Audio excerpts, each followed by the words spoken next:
Welcome to How to Master. This video I'll show you how to add and manage multiple wallets in Coinbase. So first open your Coinbase wallet.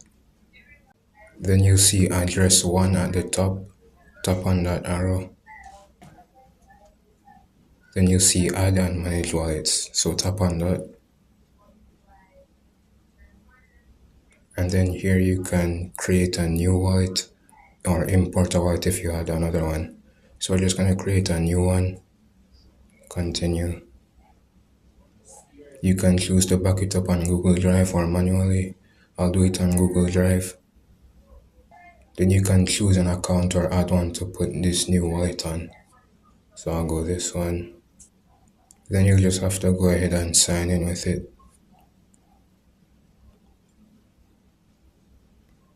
Then create a password for the new wallet.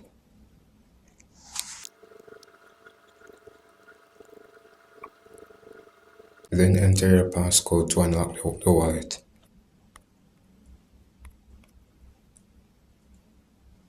And then it should say wallet created.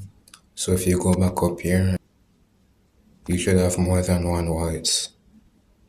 So if this video helped you, consider subscribing to support the channel.